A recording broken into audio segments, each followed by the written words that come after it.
بسم اللہ الرحمن الرحیم نحمدہ ونصلی علی رسولہ الکریم۔ قیامت کی علامات اور حالات۔ آپ صلی اللہ علیہ وسلم کا ارشاد ہے کہ قیامت میں کوئی شخص اپنی جگہ سے نہ ہٹنے پائے گا جب تک کہ چار باتیں اس سے نہ پوچھ لی جائیں۔ ایک تو یہ کہ عمر کس چیز میں گزاری، دوسری یہ کہ علم پر کتنا عمل کیا، تیسری یہ کہ مال کہاں سے کمایا اور کہاں خرچ کیا، چوتھی یہ کہ اپنے بدن کو کس چیز پر لگایا۔ آپ صلی اللہ علیہ وسلم کا ارشاد ہے قیامت میں سارے حقوق ادا کرنے پڑیں گے، یہاں تک کہ سینگ والی بکری سے بغیر سینگ والی بکری کی خاطر بدلہ لیا جائے گا۔ جنت اور جہنم کو یاد رکھنا۔ رسول اللہ صلی اللہ علیہ وسلم نے خطبہ میں فرمایا، دو چیزیں بہت بڑی ہیں، ان کو مت بھولنا، یعنی جنت اور دوزخ۔ پھر یہ فرما کر آپ صلی اللہ علیہ وسلم بہت روئے، یہاں تک کہ آنسوؤں سے آپ کی داڑھی مبارک تر ہو گئی۔ پھر آپ صلی اللہ علیہ وسلم نے فرمایا، قسم ہے اس ذات کی جس کے قبضہ میں میری جان ہے، آخرت کی باتیں جتنی میں جانتا ہوں اگر تمہیں معلوم ہو جائے تو جنگلوں کی طرف نکل جاؤ اور اپنے سر پر خاک ڈالتے پھرو۔ رسول اللہ صلی اللہ علیہ وسلم کا ارشاد ہے جب لوگ بیت المال کو اپنی ملک سمجھنے لگیں اور زکوٰۃ کو تاوان کی طرح مشکل سمجھیں، امانت کو غنیمت کا مال سمجھیں، مرد بیوی کی تابعداری اور ماں کی نافرمانی کرے، باپ کو غیر سمجھیں اور دوست کو اپنا سمجھیں، دین کا علم دنیا کمانے کے لیے حاصل کریں، حکمرانی اور حکومت ایسوں کو ملے جو سب سے زیادہ نکمے ہوں، یعنی بدذات، لالچی اور بد اخلاق ہوں، اور جو جس کام کے لائق نہ ہوں وہ کام ان کے سپرد ہو۔ لوگ ظالموں کی تعظیم اس خوف سے کریں کہ یہ ہمیں تکلیف نہ پہنچائیں۔ شراب کھلم کھلا پی جانے لگے، ناچنے گانے والی عورتوں کا رواج عام ہو جائے، موسیقی کے آلات کثرت سے ہو جائیں، پچھلے لوگ امت کے پہلے بزرگوں کو برا بھلا کہنے لگیں، تو ایسے وقت میں تم لوگ سرخ آندھی آنے، آسمان سے پتھر برسنے، صورتیں بدل جانے اور ایسی آفتوں کا انتظار کرو جو لگاتار اس طرح آنے لگیں گی جیسے بہت سے دانے کسی دھاگے میں پورے رکھے ہوں اور وہ دھاگا ٹوٹ جائے اور سب دانے یکے بعد دیگرے گرنے لگیں۔ یہ نشانیاں بھی آئی ہیں کہ دین کا علم کم ہو جائے گا، جھوٹ بولنا ہنر سمجھا جائے گا، امانت کا خیال دلوں سے جاتا رہے گا، حیا و شرم جاتی رہے گی، ہر طرف کافروں کا غلبہ ہو جائے گا، نئی نئی غلط سلط باتیں ایجاد ہونے لگیں گی، اور اس وقت ملک شام میں ایک شخص پیدا ہوگا جو سیدوں کا خون کرے گا اور مصر و شام میں اس کا حکم چلے گا۔ جب یہ ساری نشانیاں ہو جائیں گی اس وقت سب ملکوں میں عیسائیوں کی حکمرانی ہو جائے گی۔ اسی عرصے میں روم کے مسلمان بادشاہ کی عیسائیوں کی ایک جماعت سے لڑائی ہوگی اور عیسائیوں کی دوسری جماعت سے صلح ہو جائے گی۔ دشمن جماعت شہر قسطنطنیہ پر چڑھائی کر کے قبضہ کرے گی، وہ بادشاہ اپنا ملک چھوڑ کر شام کے ملک میں چلا جائے گا اور عیسائیوں کی جس جماعت سے صلح ہوئی تھی اس کو اپنے ساتھ شامل کر کے اس دشمن جماعت سے بھرپور لڑائی لڑے گا اور اسلام کے لشکر کو فتح ہوگی۔ ایک دن حلیف عیسائیوں میں سے ایک شخص ایک مسلمان کے سامنے کہنے لگے گا کہ ہماری صلیب کی برکت سے فتح ہوئی۔ مسلمان اس کے جواب میں کہے گا کہ اسلام کی برکت سے فتح ہوئی۔ اسی میں بات بڑھ جائے گی یہاں تک کہ دونوں اپنے اپنے مذاہب والوں کو پکار کر جمع کر لیں گے اور آپس میں لڑائی ہوگی۔ اس میں اسلام کا بادشاہ شہید ہو جائے گا اور شام کے ملک میں بھی عیسائیوں کی عملداری ہو جائے گی اور یہ عیسائی اس دشمن جماعت سے صلح کر لیں گے۔ بچے کھچے مسلمان مدینہ کو چلے جائیں گے اور خیبر تک عیسائیوں کی حکمرانی ہو جائے گی۔ اس وقت مسلمانوں کو فکر لاحق ہو جائے گی کہ حضرت مہدی کو تلاش کرنا چاہیے تاکہ ان مصیبتوں سے جان چھوٹے۔ اس وقت حضرت مہدی مدینہ منورہ میں ہوں گے اور اس ڈر سے کہ کہیں لوگ حکومت قبول کرنے کے لیے مجبور نہ کریں مدینہ منورہ سے مکہ معظمہ کو چلے جائیں گے، اور اس زمانے کے ولی جو ابدال کا درجہ رکھتے ہیں سب حضرت مہدی کی تلاش میں ہوں گے اور بعض لوگ مہدی ہونے کے جھوٹے دعوے کرنا شروع کر دیں گے۔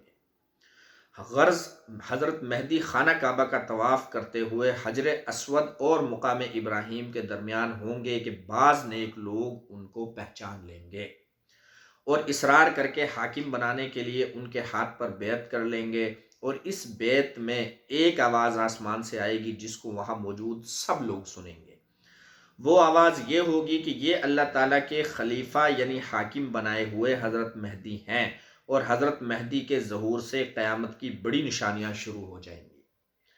جب آپ کی بیعت کا واقعہ مشہور ہوگا تو مدینہ منورہ میں جو فوجیں مسلمانوں کی ہوں گی وہ مکہ چلی آئیں گی، اور ملک شام، عراق اور یمن کے ابدال اور اولیاء سب آپ کی خدمت میں حاضر ہوں گے، اور بھی عرب کی بہت سی فوجیں اکٹھی ہو جائیں گی۔ جب یہ خبر مسلمانوں میں مشہور ہوگی، ایک شخص خراسان سے حضرت مہدی کی مدد کے لیے ایک بڑی فوج لے کر چلے گا، جس کے لشکر کے آگے چلنے والے حصے کے سردار کا نام منصور ہوگا، اور وہ راستے میں بہت سے بددینوں کا صفایا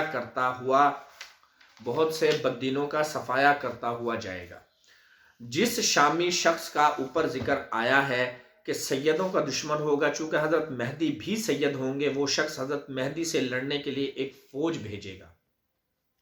جب یہ فوج مکہ اور مدینہ کے درمیان کے جنگل میں پہنچے گی اور ایک پہاڑ کے نیچے ٹھہرے گی تو یہ سب کے سب زمین میں دھس جائیں گے۔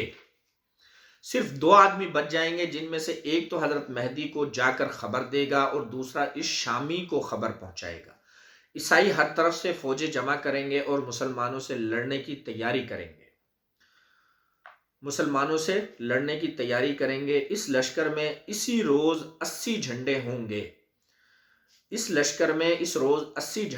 گے۔ اور ہر جھنڈے کے ساتھ 12,000 آدمی ہوں گے، کل 9,60,000 آدمی ہوں گے۔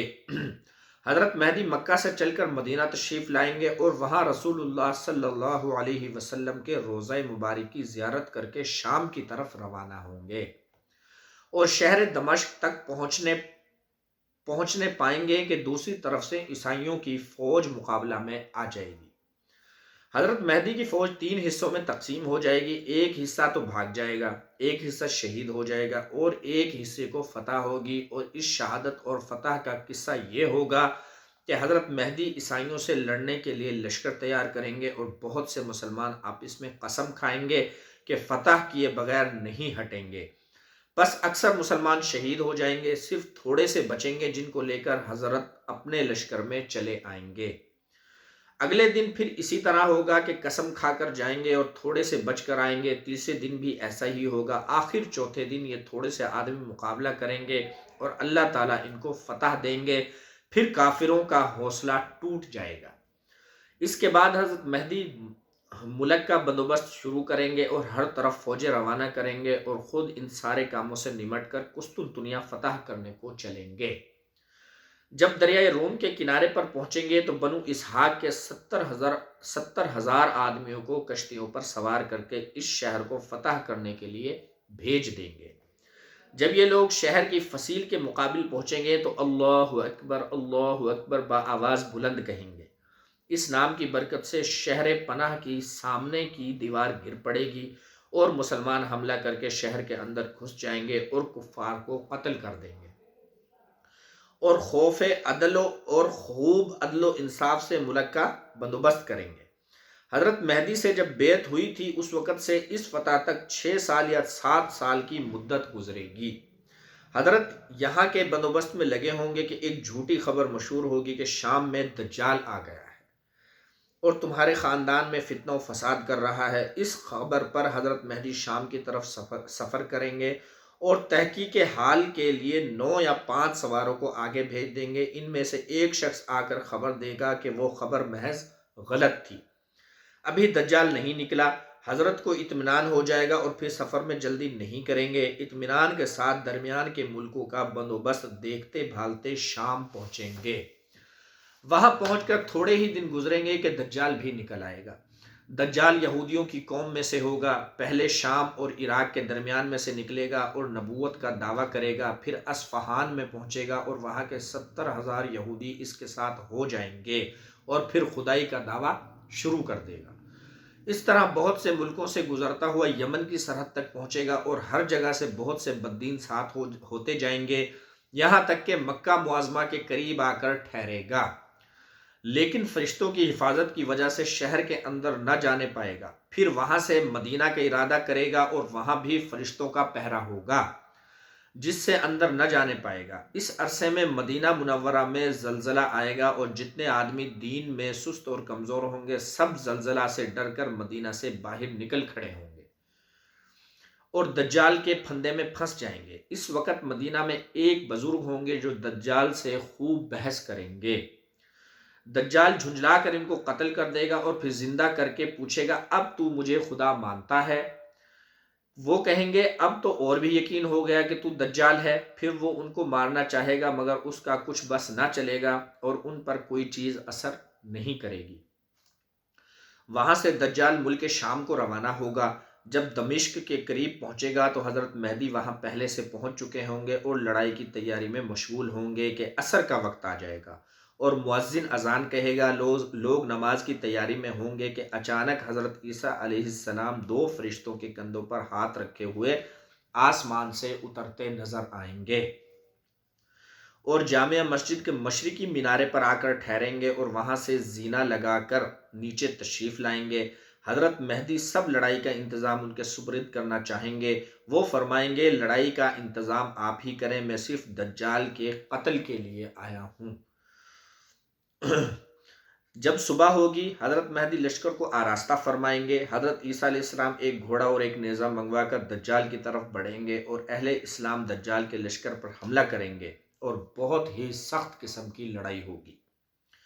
اس وقت حضرت عیسیٰ علیہ السلام کے سانس میں یہ تاثیر ہوگی کہ جہاں تک نگاہ جائے وہاں تک سانس پہنچ سکے گی اور جس کافر کو سانس کی ہوا لگا دیں گے وہ فوراً ہلاک ہو جائے گا۔ دجال حضرت عیسیٰ علیہ السلام کو دیکھ کر بھاگے گا، آپ اس کا پیچھا کریں گے یہاں تک کہ باب لد کے مقام پر پہنچ کر نیزے سے اس کا کام تمام کر دیں گے اور مسلمان دجال کے لشکر کو قتل کرنا شروع کریں گے۔ پھر حضرت عیسیٰ علیہ السلام شہر شہر تشریف لے جا کر جتنے لوگوں کو دجال نے ستایا تھا سب کو تسلی دیں گے اور اس وقت اللہ تعالیٰ کے فضل سے کوئی کافر روئے زمین پر نہیں رہے گا۔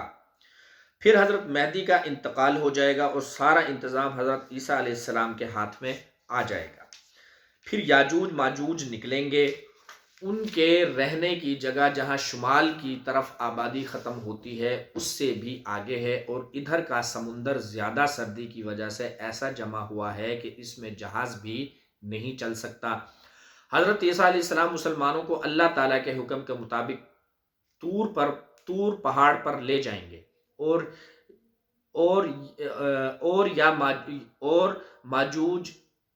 یاجوج ماجوج بڑی تباہی مچائیں گے۔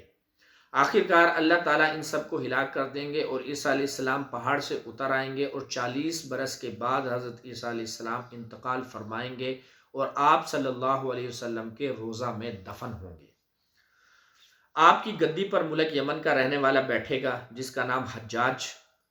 کا نام جہجہ ہوگا اور وہ قحطان کے قبیلے سے ہوں گے اور جو بہت دینداری اور انصاف کے ساتھ حکومت کریں گے۔ ان کا نام کیا ہوگا؟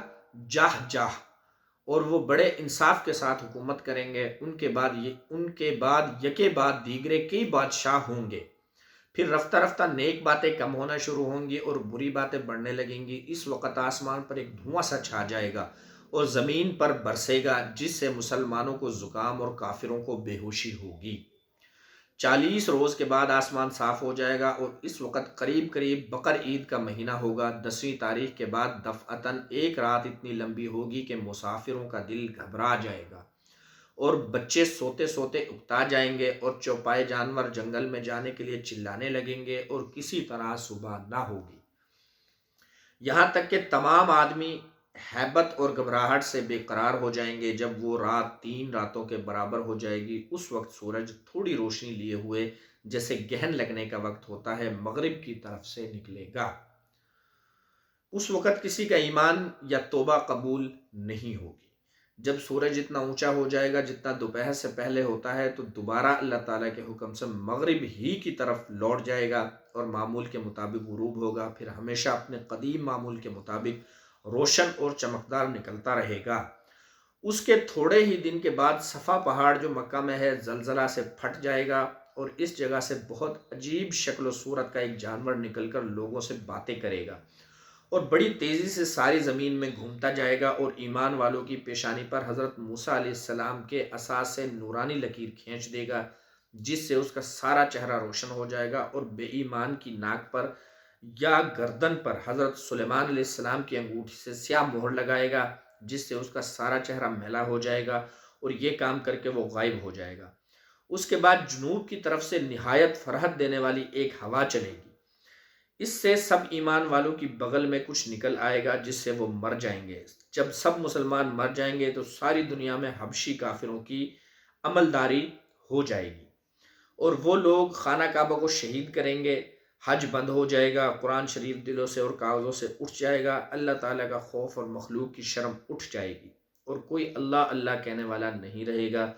اس وقت ملک شام میں بہت ارزانی ہوگی، لوگ اونٹوں سواریوں پر اور پیدل ادھر نکل پڑیں گے، اور جو رہ جائیں گے ایک آگ پیدا ہوگی ان سب کو ہانکتی ہوئی شام میں پہنچا دے گی۔ اور اس میں حکمت یہ ہے کہ قیامت کے روز ساری مخلوق اسی ملک میں جمع ہوگی، پھر وہ آگ غائب ہو جائے گی، اور اس وقت دنیا کو بڑی ترقی ہوگی۔ 3-4 سال اسی حال میں گزریں گے کہ دفعتاً جمعہ کے دن محرم کی 10ویں تاریخ صبح کے وقت سب لوگ اپنے اپنے کاموں پر لگے ہوں گے کہ سور پھونک دیا جائے گا۔ اول ہلکی ہلکی آواز ہوگی، پھر اس قدر بڑھے گی کہ اس کی ہیبت سے سب مر جائیں گے، زمین و آسمان پھٹ جائیں گے اور دنیا فنا ہو جائے گی۔ جب آفتاب مغرب سے نکلا تھا اس وقت سے سور کے پھونکنے تک 120 برس کا زمانہ ہوگا، یہاں سے قیامت کا دن شروع ہوگا۔ جب سور پھونکنے سے پوری دنیا فنا ہو جائے گی اور 40 برس اس ویرانی کی حالت میں گزر جائیں گے تو اللہ تعالیٰ کے حکم سے دوسری بار سور پھونکا جائے گا، اور زمین اور آسمان پہلے کی طرح ہو جائیں گے، اور مردے قبروں سے زندہ ہو کر نکل پڑیں گے اور قیامت کے میدان میں اکٹھے کر دیے جائیں گے، اور سورج بہت نزدیک ہو جائے گا، جس کی گرمی سے لوگوں کے دماغ پکنے لگیں گے، اور جیسے جیسے لوگوں کے گناہ ہوں گے اتنا ہی زیادہ پسینہ نکلے گا، اور لوگ اس میدان میں بھوکے پیاسے کھڑے کھڑے پریشان ہو جائیں گے۔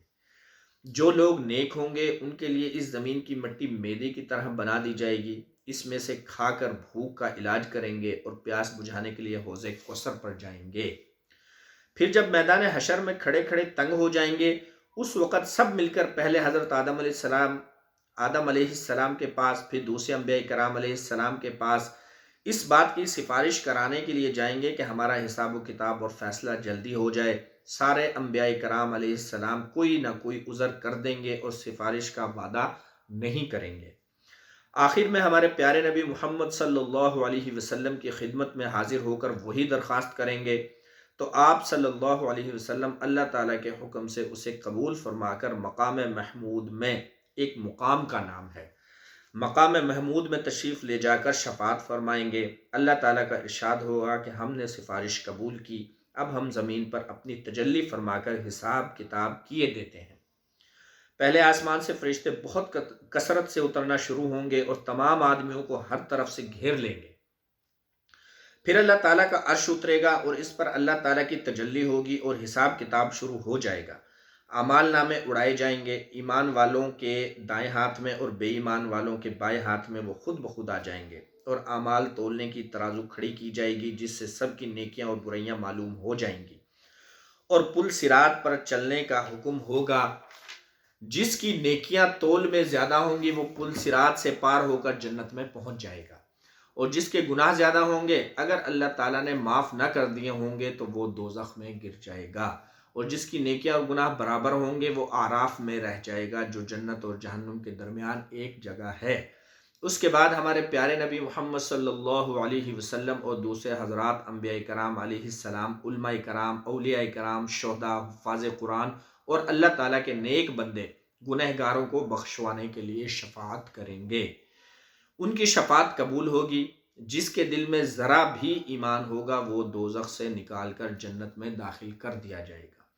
اسی طرح جو لوگ اعراف میں ہوں گے وہ بھی آخر میں جنت میں داخل کر دیے جائیں گے، اور دوزخ میں صرف وہی لوگ رہ جائیں گے جو بالکل کافر اور مشرک ہیں، اور ایسے لوگوں کو کبھی دوزخ سے نکلنا نصیب نہ ہوگا۔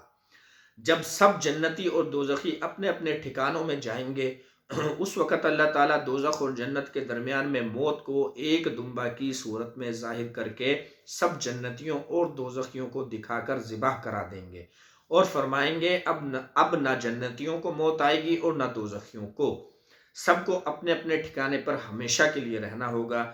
اس وقت نہ جنتیوں کی خوشی کی کوئی حد ہوگی اور نہ دوزخیوں کے صدمے اور رنج کی کوئی انتہا ہوگی۔